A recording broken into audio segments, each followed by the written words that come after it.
So let's start with this. A ministry paradigm shape that I just want to share with you is something that is often called the starfish model. And it just fell off my page. But there it is. And I want to make sure you see it good. There we go. I know you're probably laughing at my version of a starfish. And the starfish model is pretty simple, actually. What it is it comes from the story of the spider versus the starfish. Okay, so if you're like me, you probably, when you were a kid, found a spider at some point in your life. You probably didn't tell everybody this, but you and your little brother maybe yanked the legs off one of the legs off of that poor spider, right?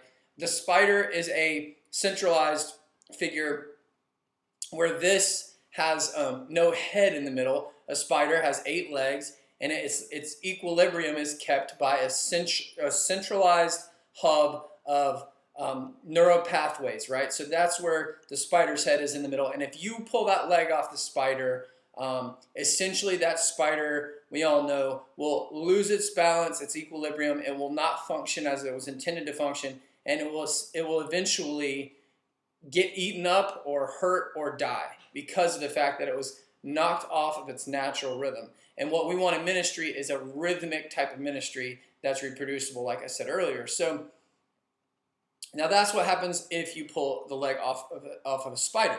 If you pull the leg, now if you have a starfish, let's just use our imaginations and pretend that I actually drew a good starfish here. What you have in the starfish, and it's a little accentuated here, but ultimately is you have a nervous system that is equally spread out, that doesn't have a head at the center. So like I said, what we want is to take a look at the starfish and realize that the starfish is literally a 5-sided creature. It doesn't have a centralized body or head, but it has an equally empowered picture, is basically what it is, of spread out neural pathways. So this starfish, if I take this starfish and I do what I did to this spider when I was a kid, right? Let's say I take the starfish and I cut off this leg right here, or this arm right here, okay? If I have the starfish in an aquarium, I don't know how many of you know this, but what happens is if I take that leg and I remove it and I put it over on the other side of the aquarium, the rest of the starfish is actually not thrown off. It is actually true about a starfish that leg will then therefore grow back. Which you might think, well, that's cool, that's better than the spider. Its leg grows back. It's kind of a cool thing about nature. Well, here's the other interesting thing, and you've probably heard this before. If you take the other leg of the starfish and move it over here and leave it in its environment, its proper environment, then that starfish's arm that you pulled off will then grow, form more, and create another starfish. It is definitely a wow of nature that this is real, that this is something that happens. But the best place to look for this model is really in the apostolic story. And for me, the best framework to start from, just to talk from, is the Acts early church model. If you see it, yes, you had hubs. You had places like Antioch and Pisidian Antioch. You had places like Ephesus. You had places like Jerusalem, obviously, in the beginning of the movement and of the story. But ultimately, in the end, you need to think about a few things.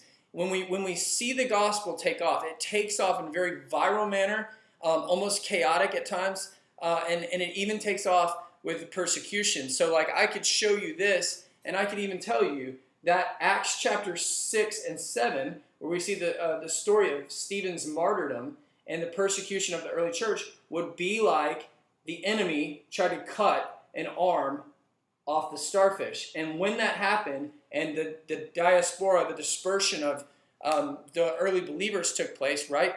What happened? Essentially, other starfish were birthed everywhere they went because the message had been ingrained in them. It was who they are, so they took it wherever they went.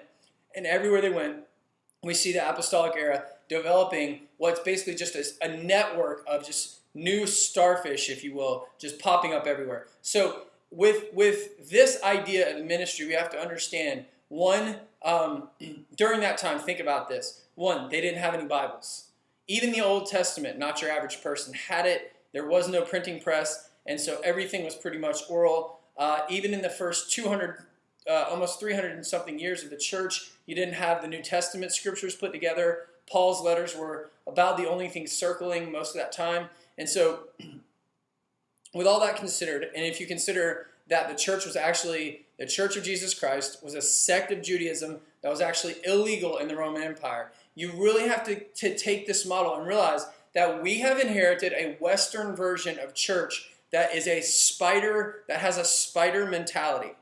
We've been given an understanding that most of us grew up in, especially in the South, that if there's not the right type of ministry at the front, or if the focus isn't all on the figurehead, if everything's not big and in one place and obvious, that this thing won't work. And so we tend to think if a group gets big enough and it divides and becomes two, we think of it, and oftentimes people even speak of it as division, when really in the kingdom there's only multiplication, because God is not divisive, and we know that about him. So when in ministry, oftentimes we'll lose someone in ministry. We'll say we lost them, and our mindset is this spider mentality, in the sense that we just lost someone is how we view it, rather than the kingdom just advanced and multiplied in another place, because that's what's in that person, just like the starfish.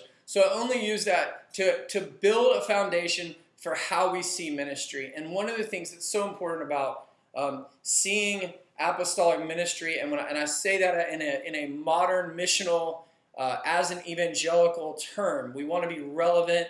I don't say that to say whether they're modern day apostles or not. I'm talking about the church in its purest form that we have on record. And a place that we can see that in our modern world is in China, and I think soon probably in India, right? So you look at the church in China, right?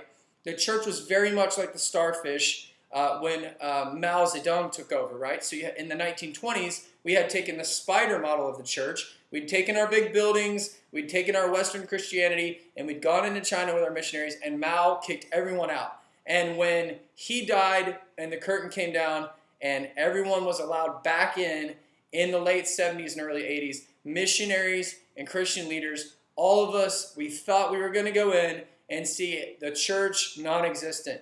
What did we find? 80 million believers.